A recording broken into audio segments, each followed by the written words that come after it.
The blizzard had been tracking her for 3 days when Beatrice Morrison finally collapsed against the pine tree, her city boots soaked through and her fingers too numb to feel the rifle she still clutched. She had been running from her uncle's arrangement, from the banker twice her age, waiting in Santa Fe with a marriage contract and cold eyes. But now the November snow of 1876 would claim what her uncle could not. Through the white curtain of falling snow, she saw a shape moving toward her, massive and dark like a bear walking upright, and she thought perhaps death had finally come to collect her debt. The shape resolved itself into a man, broader across the shoulders than any man she had seen in Boston, with dark hair hanging past his collar and a thick beard crusted with ice. He did not speak, only swept her up as though she weighed nothing at all, rifle and all, and began moving through the storm with a purpose that suggested he could see paths invisible to her failing eyes. Beatrice tried to protest, tried to tell him she would rather freeze than return to her uncle, but her lips would not form the words, and consciousness slipped away like water through her frozen fingers. She woke to firelight, dancing across rough-hewn log walls, to the smell of something cooking, and to warmth that felt like a betrayal after she had made peace with the cold.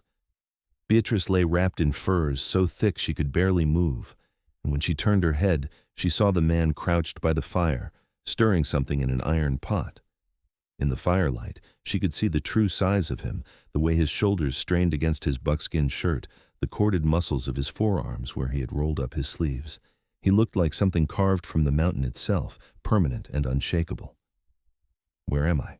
Her voice came out as a croak, raw from the cold she had breathed. He did not turn. "My cabin, 8 miles north of where you decided to die." I was not deciding anything. I was traveling. In a blizzard, with city boots and no supplies. Now he did turn, and his eyes were a startling blue against his tanned face, sharp as the winter sky. "That is deciding to die, just taking the long way around." Beatrice tried to sit up, but her body refused to cooperate. Every muscle screamed in protest, and her fingers and toes throbbed with the agony of returning circulation. "I need to keep moving. I need to get to Truth or Consequences, New Mexico." "That is 6 weeks of travel on foot, and it is November. You would not make it through Colorado, let alone New Mexico." He ladled something into a wooden bowl and brought it to her, and she saw that he moved with surprising grace for such a large man, economical and sure. "Drink this." "What is it?" "Broth. Unless you want to keep asking questions while your body forgets how to live." The smell alone made her stomach clench with hunger, and she realized she could not remember the last time she had eaten. She tried to take the bowl, but her hands shook too badly, and before she could protest, he had settled beside her on the furs and brought the spoon to her lips himself. It was humiliating, being fed like a child, but the broth was rich and hot, flavored with herbs she did not recognize, and her body overruled her pride. "Thank you," she managed after several spoonfuls. "Thank me when you still have all your fingers and toes." But his voice had lost some of its edge. "What is your name?" "Beatrice Morrison. And yours?" "Ashton Hayes." "Well, Mr. Hayes, I'm grateful for your help, but as soon as the storm clears, I need to continue south."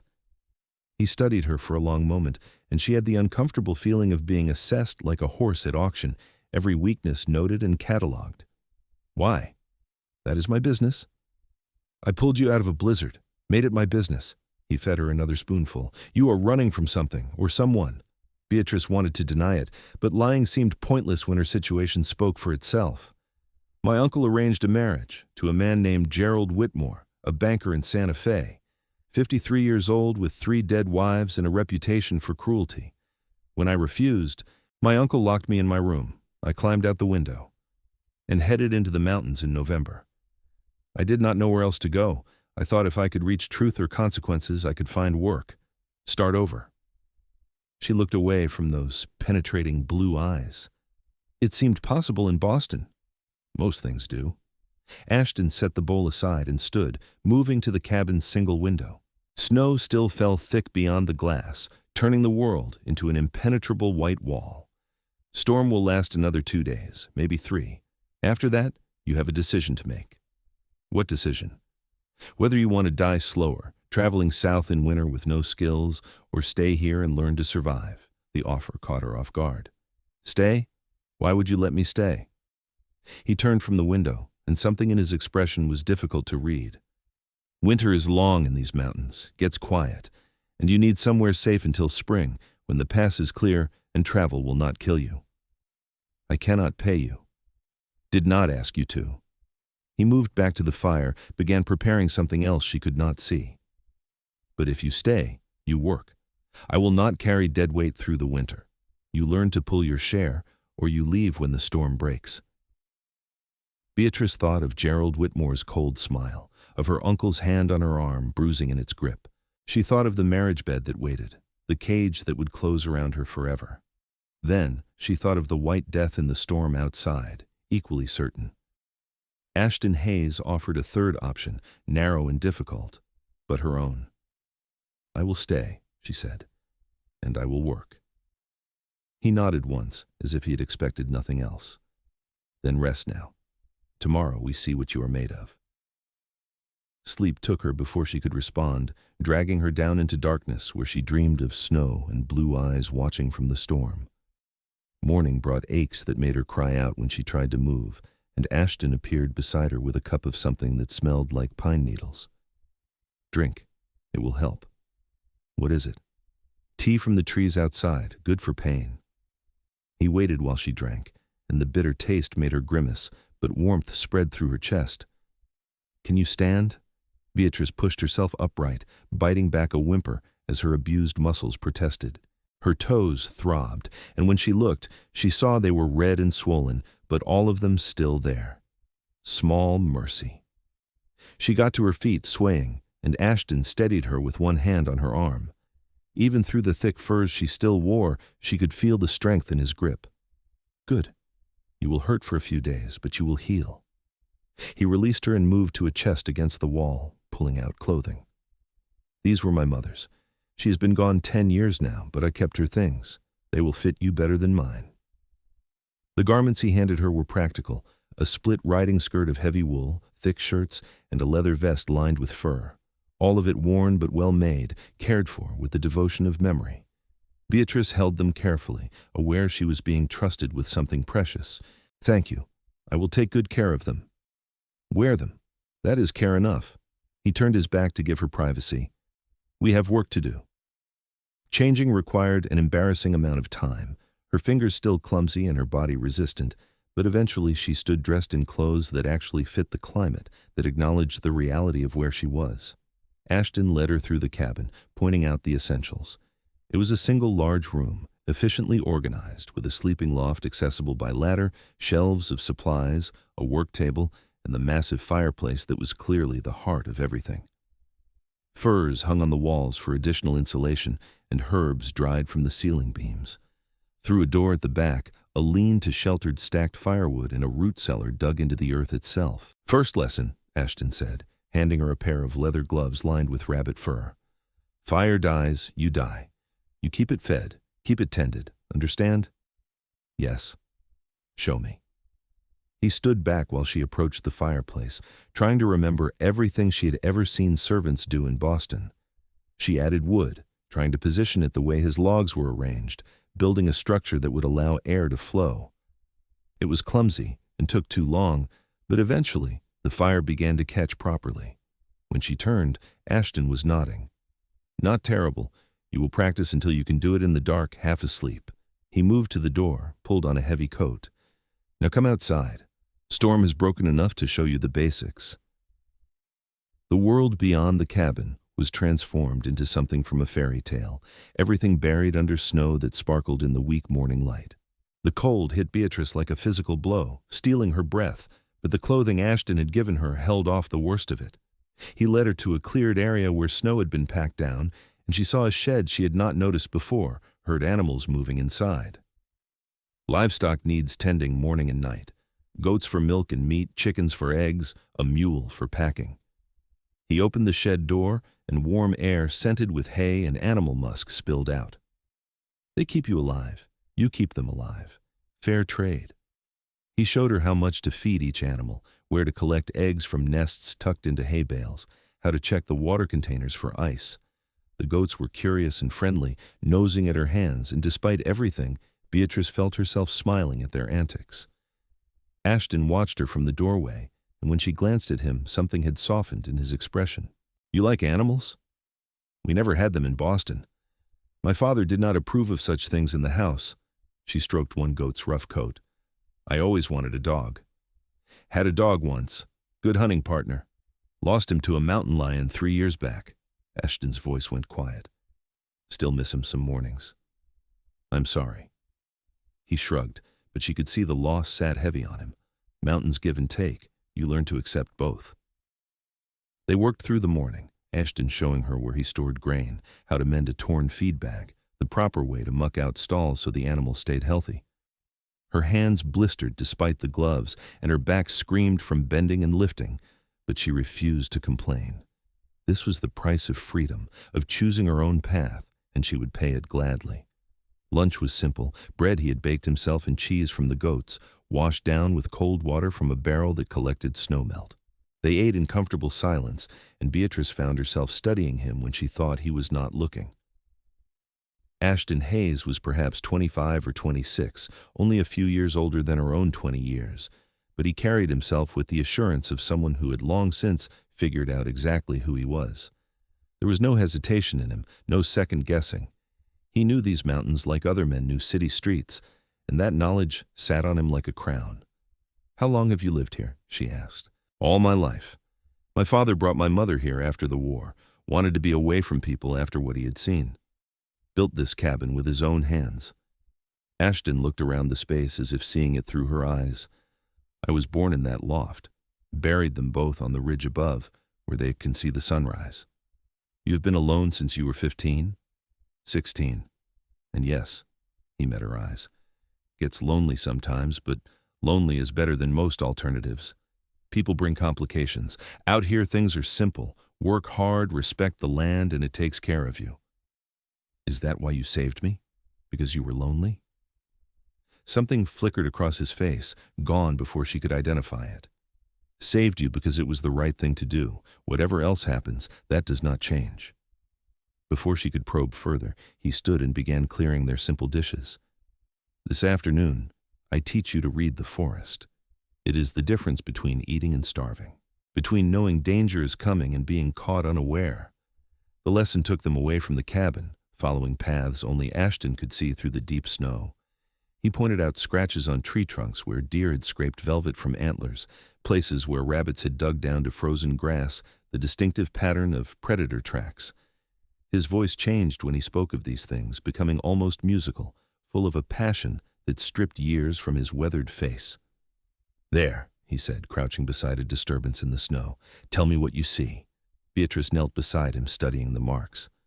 "Something walked here, 4 legs." "Look closer. See how the prints sync? See the pattern?" She looked where he pointed, trying to see what he saw. Slowly, patterns emerged from the chaos. 2 animals? No, 1 animal, but the prints overlap. "Good. Now look at the spacing, the depth."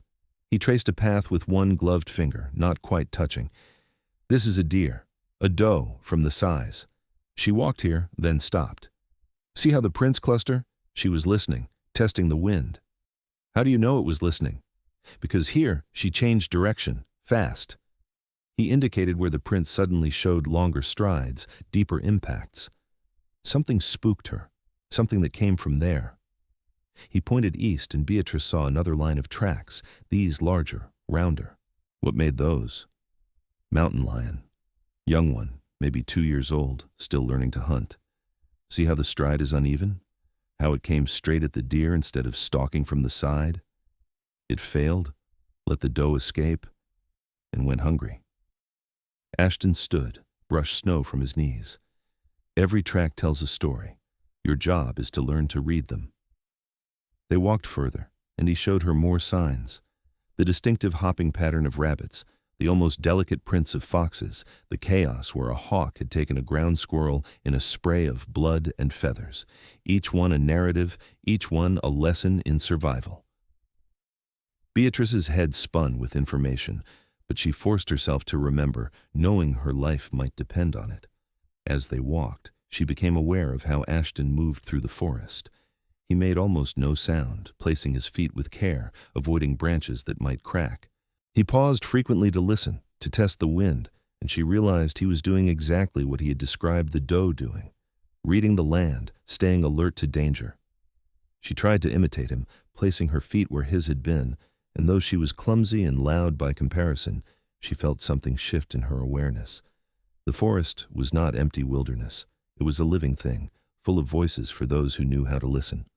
They returned to the cabin as the sun began its early winter descent, and Beatrice was exhausted in a way she had never experienced. Every muscle ached, her feet throbbed in the 2 large boots Ashton had given her, and her mind felt stuffed full of new information. But underneath the exhaustion was something else. A satisfaction she had never felt in Boston, where her days had been consumed with meaningless social calls and needlework she did not care about. Ashton cooked dinner, venison stew rich with root vegetables from his cellar, and Beatrice watched how he worked, noting the efficiency of his movements, the way he wasted nothing. When he served them both, the portions were equal, and she noticed that too. He was not treating her as a guest or a burden. Already she was expected to pull her weight, to earn her place.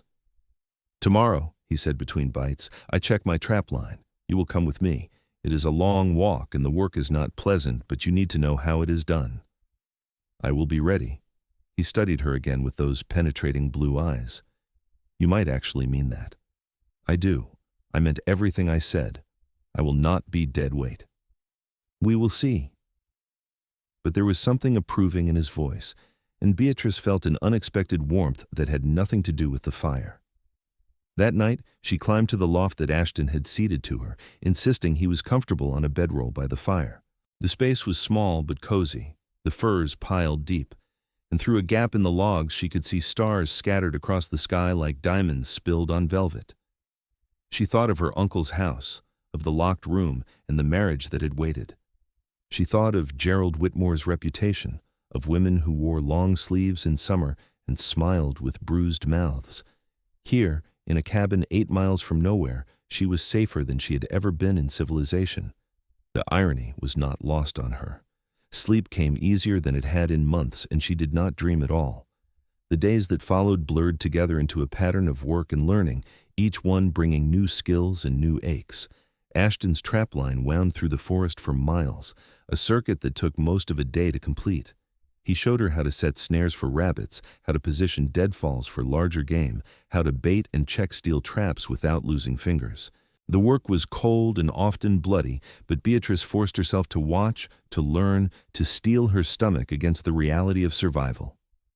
"You cannot be squeamish about death," Ashton said, resetting a trap after removing a frozen rabbit. "Everything here eats something else. That is the way of things." "I understand." And she did, intellectually, even if her stomach still churned at the sight of blood steaming in snow. He taught her to skin and butcher what they caught, his knife flashing with practiced precision. "Never waste. Use the meat, tan the hide, save the sinew for sewing. Even the bones have purpose." His hands were careful despite their size, and she found herself fascinated by the dichotomy. Those same hands that could snap a rabbit's neck with casual ease could also stitch a torn glove with stitches so small and even they were nearly invisible. Evenings became her favorite time. After the work was done and dinner eaten, Ashton would pull out projects, and Beatrice would sit beside him at the table, learning to mend harnesses, repair snowshoes, craft items from leather and bone. His patience surprised her. He never snapped when she made mistakes, only showed her again, adjusting her grip on a knife or the angle of an awl. "You are a good teacher," she said one night, perhaps 3 weeks after her arrival. Ashton looked up from the rabbit hide he was scraping, surprise evident. "Never taught anyone before. My father taught me and his father taught him. Figured I would die without passing it on." "Do you not want a family? Children to teach?" Something closed off in his expression. "Would need a wife for that. Women are scarce up here, and the few around have more sense than to tie themselves to a mountain hermit." "You are not a hermit. You are a man who knows who he is and where he belongs. There is nothing wrong with that." He held her gaze for a long moment, and the air between them felt suddenly charged, heavy with something Beatrice could not name. Then he looked away, returning to his hide. "You should sleep. Tomorrow we start hunting lessons." Beatrice climbed to her loft, heart beating faster than the climb warranted, and lay in the darkness wondering when she had stopped seeing Ashton as just her rescuer and started seeing him as a man. The first hunting lesson was a disaster. Ashton took her out at dawn, both of them carrying rifles, and positioned them near a game trail he said deer used regularly. They waited in frozen silence for 2 hours, and when a young buck finally appeared, Beatrice's shot went wide by 3 feet, the sound echoing through the trees and sending every animal within a mile running for cover. "You jerked the trigger," Ashton said, his breath forming clouds in the cold air. "Pulled it like you were angry at it. You have to squeeze, gentle and steady, while holding your breath. I am sorry, I wasted our chance. There will be other chances. That is what learning means." He slung his rifle over his shoulder. "Come on, we will practice on targets back at the cabin." They spent the afternoon setting up targets, and Ashton stood behind her, adjusting her stance, her grip, her breathing. His hands on her shoulders were impersonal but firm, and Beatrice tried not to notice how her skin seemed to burn where he touched her, even through layers of clothing. "Like this," he said, and his voice was close to her ear, sending shivers down her spine that had nothing to do with cold.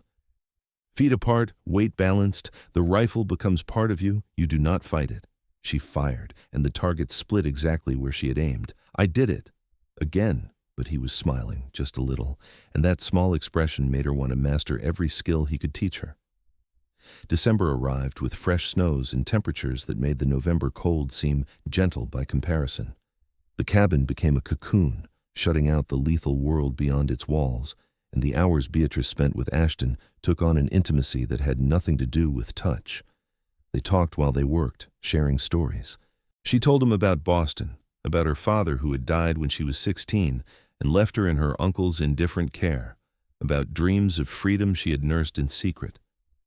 He told her about growing up wild in these mountains, about his mother teaching him to read from the single Bible they owned, about his father's quiet wisdom and steady hands.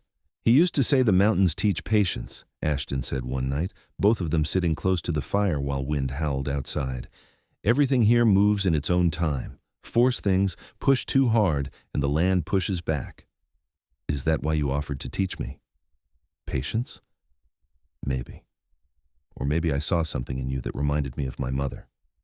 She came from the East, too, from a fine family that disowned her when she married a common soldier. She never looked back, never regretted it. Built a life here on her own terms." He poked at the fire, sending sparks spiraling upward.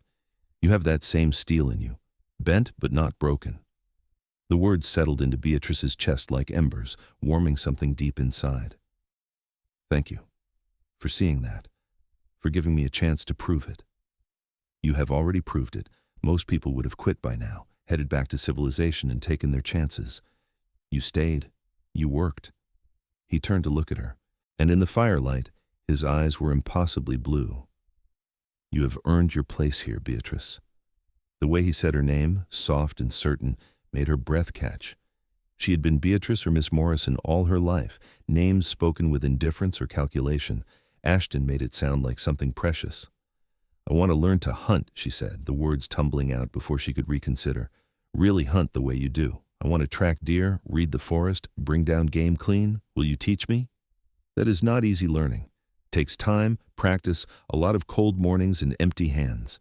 "I do not care. I want to be able to survive on my own, really survive. No depending on anyone, please." Ashton studied her for a long moment, and she could see him weighing her request, measuring her determination. Finally, he nodded. "All right, but we do this properly. You learn tracking first, really learn it, until you can read sign-like words on a page. Then we work on shooting until you can drop a deer with one clean shot. Only then do we hunt together. Agreed?" "Agreed. Then we start tomorrow early. Get some sleep." But Beatrice lay awake long into the night, listening to Ashton's steady breathing from below, feeling something shift inside her that she was not quite ready to examine.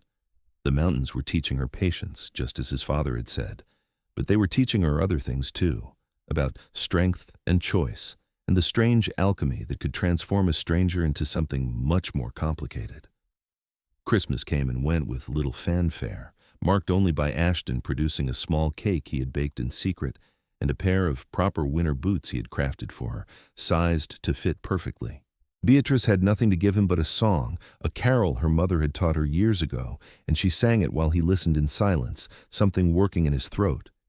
When she finished, He stood abruptly and disappeared into the lean-to, and she heard him chopping wood with more force than necessary. She did not follow. Some emotions needed privacy to metabolize. The tracking lessons consumed her days. Ashton would take her into the forest before dawn, and they would walk for miles, him pointing out signs she had learned to recognize but not truly understand. Now he taught her the subtleties, the nuances that separated adequate knowledge from real mastery. "See here," he said on a morning in late December, crouched beside Prince in fresh snow. "This doe, you tracked her from the creek. Tell me about her." Beatrice knelt beside him, studying the trail they had followed for the past hour. "She's young, maybe 2 years old, from the size. She was moving at a steady walk, not spooked. She stopped here to browse, see the prince circling this bush. Then she moved on, heading northeast toward the ridge." "Good.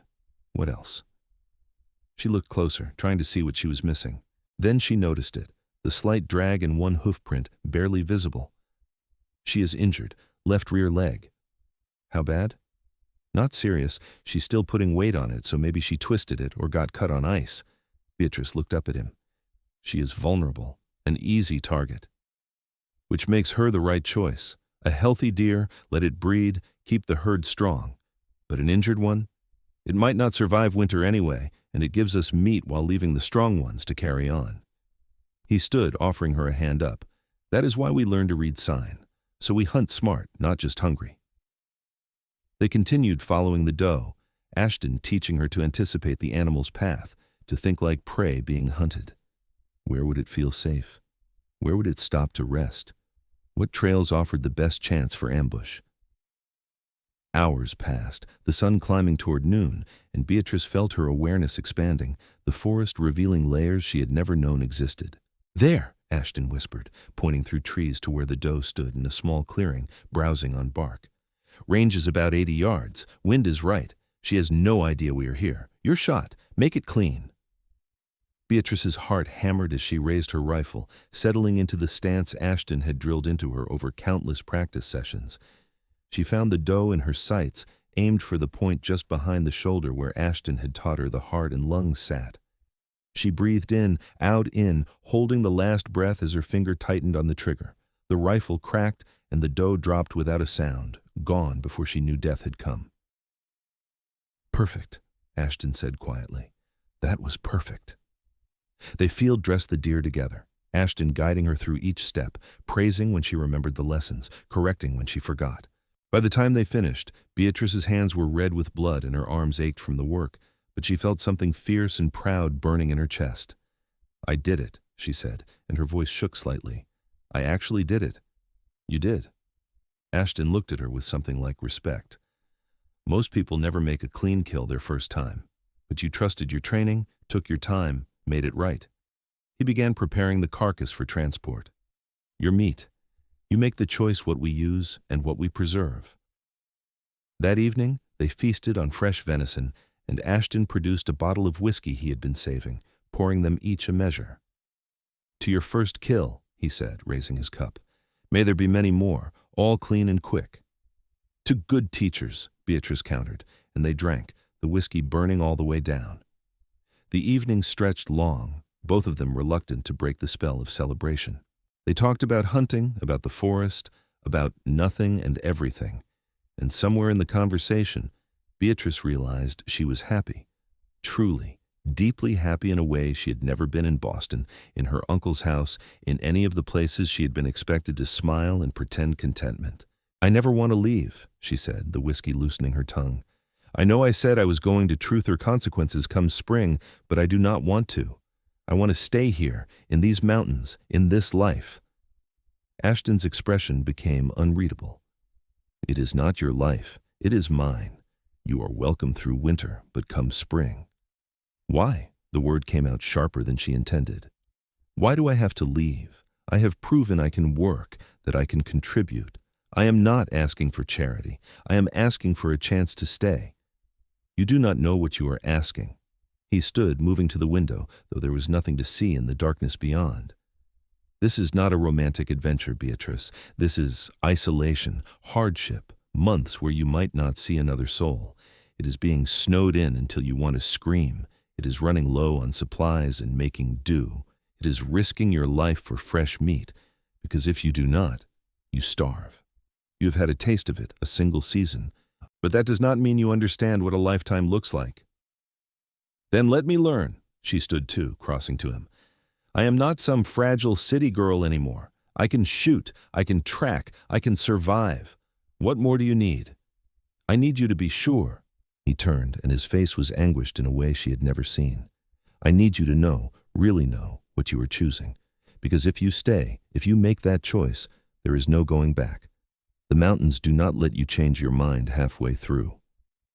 I am sure. She met his eyes, willing him to see her certainty. I have never been more sure of anything in my life. They stood in the firelight, close enough that she could see the pulse beating in his throat, could smell the mix of wood smoke and leather and something essentially him that made her head swim. The air between them felt alive, crackling with possibility. Beatrice, he said, and her name was almost a groan. You do not understand what you do to me. Then tell me. Instead of speaking, he reached out slowly, giving her time to pull away. His hand cupped her face, rough palm against her cheek, thumb brushing her jawbone with a tenderness that made her eyes sting. She leaned into the touch, and something in him seemed to break. He kissed her like she was both salvation and damnation, like he had been holding back for months and finally surrendered to the inevitable. Beatrice rose on her toes to meet him, her hands finding the solid wall of his chest, feeling the hammer of his heart beneath her palms. The kiss deepened, became something desperate and wild, months of proximity and denial, combusting into heat that had nothing to do with the fire crackling behind them. When they finally broke apart, both breathing hard, Ashton rested his forehead against hers. This changes everything. I know. If you stay, if we do this, you become mine and I become yours. That is the only way I know how to do this. Then I'm yours. She kissed him again, softer this time. And you are mine. He swept her up as he had that first day, but this time she was not frozen and dying. This time she wrapped her arms around his neck and let him carry her to his bedroll by the fire, let him show her with his body what his words could not articulate. They came together with the inevitability of winter following autumn, of snow falling from heavy clouds, and when Beatrice finally fell asleep in his arms, she did so, knowing she had found her place in the world. January brought storms that buried the cabin to the windows, forcing them to dig tunnels to the animal shed, to ration supplies more carefully. But the hardship felt manageable with Ashton beside her, their partnership settling into rhythms that felt ancient and new at once. They worked together, cooked together, slept tangled in each other's arms while wind screamed outside. He taught her to read weather signs in the sky, to predict storms before they arrived. She taught him songs from her childhood, filled the cabin with music that made him smile. My mother used to sing, he said one night, both of them pressed close for warmth. I had forgotten how much I missed it. Tell me about her. Really tell me, not just the facts. So he did, painting pictures with words of a woman who had been fierce and gentle in equal measure, who had loved his father with a devotion that bordered on poetry, who had made a home in the wilderness, because home was wherever her family stood. Beatrice listened and understood that she was being given a gift, this glimpse into Ashton's past, this trust. She would have liked you, he said finally, would have called you kindred, another woman who chose freedom over comfort. I hope I would have liked her too. You would have, he kissed her temple. She had a laugh like yours, made the whole cabin feel warmer. February brought a thaw, and with it, fresh challenges. The trap line needed extending, the cabin roof required repairs before spring rains could exploit winter damage, supplies were running low and needed careful management. Ashton taught Beatrice to stretch food, to make meals from things she would have dismissed as inedible back in Boston. Lichen soup, boiled tree bark, meat dried until it was almost leather. None of it was pleasant, but all of it kept them alive, and that was what mattered. This is the hardest time, Ashton said on a morning when breakfast was thin broth and the heel of stale bread. Tail end of winter, when supplies run low and spring feels impossible. My father called it the starving time. How much longer? Month, maybe 6 weeks until the pass is clear and I can get to the trading post. We have enough to make it, but it will be close. Beatrice looked at their dwindling supplies and made a decision. Teach me to trap, Really trap, not just check your snares. I want to help bring in meat. It is dangerous work. Traps can take fingers if you are not careful. Then teach me to be careful. So he did, showing her how to read animal paths, how to position traps for maximum effectiveness, how to camouflage them with natural materials. She proved to have a knack for it, a patience and attention to detail that served her well. Within a week, her traps were catching as much as his, rabbits and pine martens, and once, a beaver that provided both meat and a pelt worth real money at the trading post. "You are good at this," Ashton said, examining her latest catch with approval. "Better than I was at your stage. I have a good teacher." She smiled at him and he pulled her close, kissing her despite the cold and the blood on both their hands. "When we go to the trading post," he said against her hair, "we should get supplies for a wedding." Beatrice pulled back to stare at him. "A wedding? Unless you object to marrying a mountain man with more scars than manners. Are you asking me?" "I am." He looked uncertain for the first time since she had known him, vulnerable in a way that made her heart clench. "I know it is not romantic, proposing over a dead beaver in a snowbank, but I do not know how else to do this. I love you, Beatrice Morrison. I love your strength and your stubbornness and the way you sing while you work. I love that you chose this life, chose me, when you could have had comfort and ease. I want to marry you, build a life with you, grow old watching you track deer through snow. Will you have me?" "Yes." The word came out choked with emotion. "Yes, Ashton Hayes, I will marry you. I will stay in these mountains and build this life and track deer until we are both too old to see the prince." "Yes." They sealed it with a kiss that tasted of snow and promise, and if the beaver was a strange witness to their engagement, neither of them cared. March arrived with the sound of melting snow, of water running everywhere, of the world slowly thawing. The passes were still blocked, but Ashton said they would clear soon, and then they could make the journey to the trading post. Beatrice found herself nervous about leaving the cabin, about seeing people after so many months of solitude, but Ashton's steady presence calmed her. "We will make it quick," he promised. "Get supplies, file the marriage paperwork, head back. No lingering." "What if someone recognizes me? What if my uncle has people looking?" "Then they will find a woman who no longer exists. You are not the same person who ran from Boston. That girl died in the snow. The woman who stands here could track them before they ever saw her coming." It was true, Beatrice realized. She was not the same. Months in the mountains had stripped away softness, had replaced it with muscle and skill, and a confidence she had never possessed. Her hands were scarred from work, her face tanned from sun and wind, her body lean and strong. She could shoot, track, hunt, trap, survive. She was not helpless or decorative or any of the things Boston had tried to make her. She was herself, finally and fully. When the passes cleared in late March, they loaded the mule with furs and began the 3-day journey to the nearest town with a trading post. The trip was hard, the trails still muddy and treacherous, but Beatrice reveled in it. Every step took her further from the woman she had been. Every mile confirmed her choice.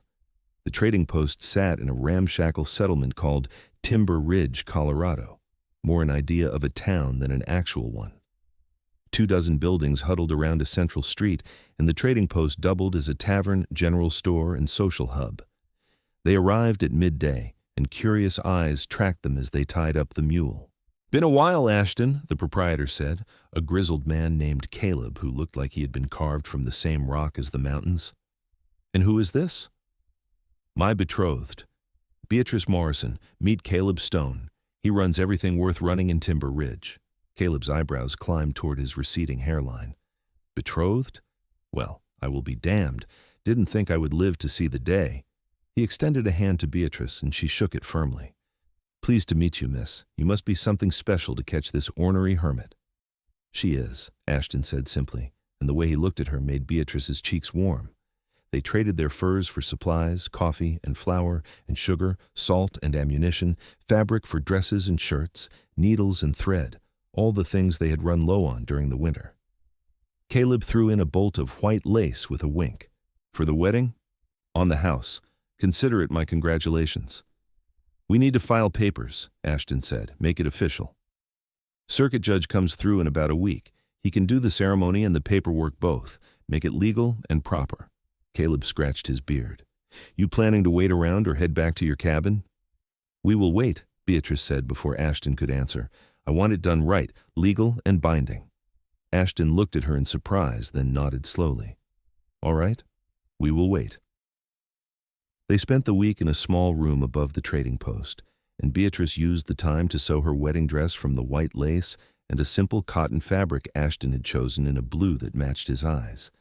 It was not fancy, not the elaborate confection she would have worn in Boston, but it was hers, made by her own hands for a wedding she actually wanted. The judge arrived on schedule, a tired man with kind eyes who agreed to perform the ceremony in the trading post's main room.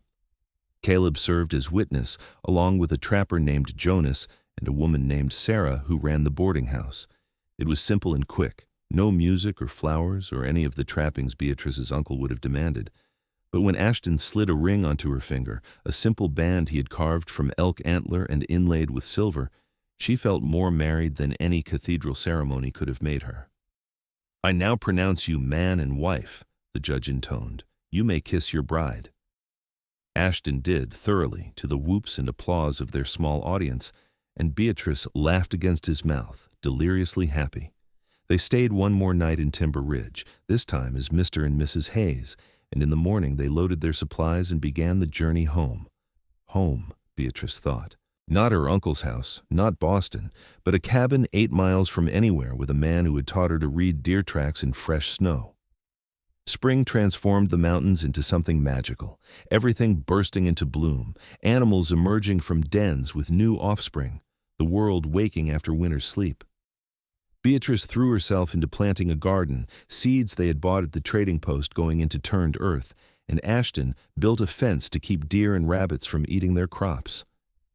"If this works, we will have vegetables all summer," she said, hands in the dirt, face smudged with soil. "Real variety instead of just meat and meal. If it works, you are a better gardener than my mother, and she had a gift." But Ashton was smiling as he said it, and when he passed her, he dropped a kiss on top of her head. The garden did work, thriving under Beatrice's dedicated care, and by June they were eating lettuce and radishes, peas and carrots, food that tasted like summer and promise. They fell into new rhythms, adapted to marriage, to sharing everything, and if they occasionally disagreed, they learned to talk through it, to compromise, to remember they were partners in every sense.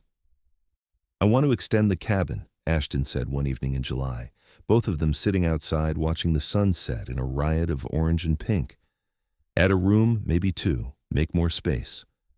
"Why?" Beatrice asked, though she suspected she knew. "Because I want children with you.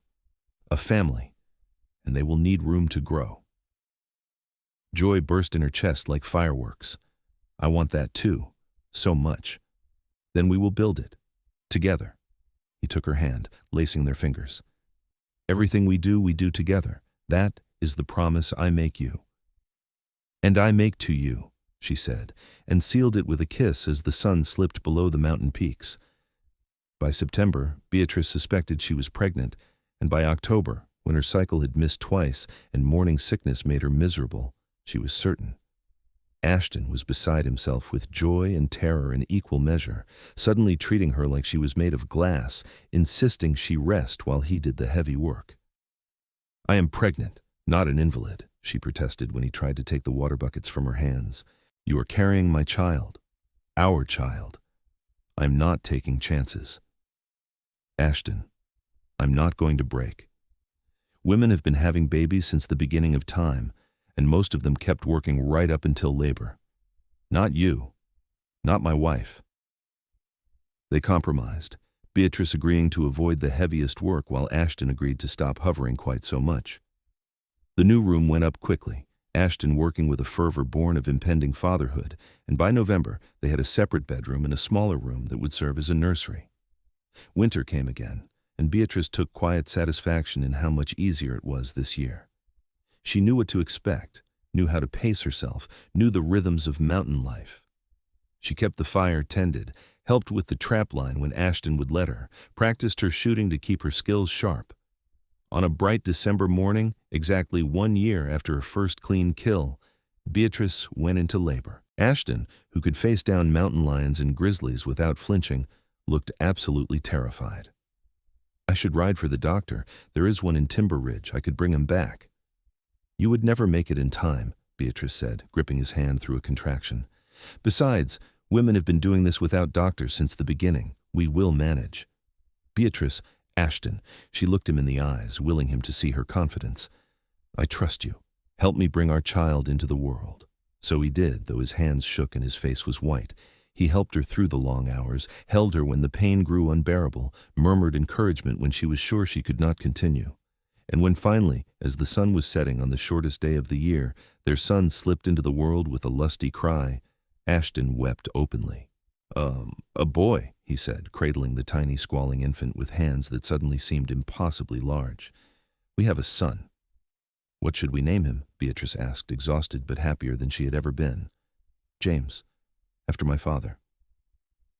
Ashton looked at her, tears still tracking through his beard. If that is all right with you. James Hayes. It is perfect. The baby nursed, fumbling but determined, and eventually fell asleep between them on the bed, tiny and perfect in theirs. Beatrice looked at Ashton over their son's dark head and felt complete in a way she had not known was possible. Thank you, she said softly. For what? For saving me, for teaching me, for loving me. For this. She gestured at the cabin, the baby, everything they had built together. Thank you for running into that blizzard, Ashton countered, for being stubborn enough to survive, for choosing this life, this place, me. I would choose you 1,000 times, Beatrice said, in every lifetime, every circumstance. You are my home, Ashton Hayes. And you are mine, Beatrice Hayes. The years that followed were not always easy. They lost a second child, a daughter born too early one harsh February, and grieved together in the way of people who understood that sorrow was part of the mountain's teaching. But they also welcomed a second son 2 years after James, a boy they named Daniel, who had his mother's green eyes and his father's stubborn determination. And 3 years after that, a daughter arrived, healthy and squalling, whom they named Sarah after the woman who had witnessed their wedding. James grew strong and curious, learning to track almost before he could walk, following his father through the forest with the intense concentration of the very young. Daniel was quieter, more thoughtful, with a gift for growing things that had the garden flourishing beyond anything Beatrice had managed. And Sarah, their surprise, was fierce and fearless, climbing trees and pestering her brothers and declaring she would be the best hunter of them all. She reminds me of you, Ashton said one evening, watching their daughter chase chickens around the yard while her brothers laughed. That same fire. She reminds me of your mother, Beatrice countered, from everything you have told me, a woman who knows her own mind. Then she comes by it honestly. The children grew, and the cabin expanded with them, Ashton adding rooms as needed, always building with an eye toward permanence. This was not temporary shelter. This was a legacy, a home that would stand for generations. On a spring morning when Beatrice was 35 and Ashton nearly 36, she found him standing on the ridge above the cabin, looking down at everything they had built. She climbed to join him, settling against his side in the easy way of long marriage. "What are you thinking about?" she asked. "How different life turned out than I expected. I thought I would die up here alone, maybe get found years later by some trapper, just bones in an empty cabin. Instead, I have this." He gestured at the scene below, where their 3 children played in the yard, their laughter carrying on the clear air. "A wife I love more than anything. Children who will carry on after we are gone. A life that matters." "It always mattered," Beatrice said gently, "even before I stumbled into your world. Maybe, but it is better with you in it, infinitely better." She tilted her face up for a kiss, and he obliged, soft and sweet and familiar. 15 years of kisses, and they still made her heart flutter. "Do you ever regret it?" he asked when they parted. "Leaving civilization? The life you could have had?" "Not even once. This is exactly the life I was meant for. I just had to find it." Below, Sarah called for them, waving both arms, and they started down the ridge together, hands linked, their children running to meet them. The mountains rose around them, eternal and patient, bearing witness as they always had to the small human dramas played out in their shadow. And in that moment, Beatrice Morrison Hayes felt the full weight of her choices settle on her shoulders like a blessing. She had run from a cage into a blizzard, and found freedom. She had been taught to read tracks in fresh snow and learned to hunt beside a man who became her whole world. She had built a life on her own terms, in a place that demanded everything and gave back tenfold to those strong enough to stay. The mountains had taught her patience, survival, love, loss, and joy in measures both brutal and beautiful. And she would not change a single moment, not even the hardest ones, because they had all led her here, to this family, this home, this life. As the sun set behind the peaks and the family gathered for dinner, Beatrice looked around the table at faces she loved more than her own life and felt at peace. The city girl who had arrived, frozen and desperate, was gone, replaced by a woman who could track deer through fresh snow, who could bring down game with a single clean shot, who had earned her place in the wild through sweat and determination and love. And when James asked her to tell again the story of how she and his father met, Beatrice smiled and began the tale, her voice carrying through the cabin as darkness fell outside. It was a story she would never tire of telling, because it was the story of how she found herself in the place she had always been meant to stand. Years continued to pass in the rhythm of mountain seasons, each year bringing new challenges and small triumphs.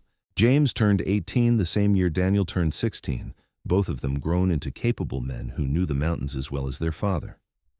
James was courting a girl from Timber Ridge, a blacksmith's daughter named Emma, who could shoot as well as any man and had the good sense to respect the mountain life. Daniel had his eye on the storekeeper's niece, though he was too shy to do much about it yet. Sarah, at 13, declared she had no interest in boys at all, only in becoming the best tracker in Colorado, and spent every spare moment following her father through the forest, learning everything he could teach her. "She's going to be better than both of us," Ashton said one evening, watching Sarah demonstrate tracking techniques to her brothers. "Picked up in 5 years what took me 15 to learn." "She had good teachers," Beatrice said, leaning against her husband. They were both graying now, lines carved deep around their eyes from years of squinting into snow and sun, but Ashton still made her heart skip when he smiled. "Going to be strange when they all leave," he mused. "The cabin will feel empty." "They will not go far. The mountains are in their blood." Beatrice squeezed his hand. "Besides, we will have grandchildren eventually. The cabin will fill up again." She was right. James married Emma in the spring of 1898, and they built their own cabin 5 miles north, close enough for family, but far enough for independence. Daniel finally worked up the courage to court the storekeeper's niece, Mary, and they wed the following year, settling even closer, just 3 miles east.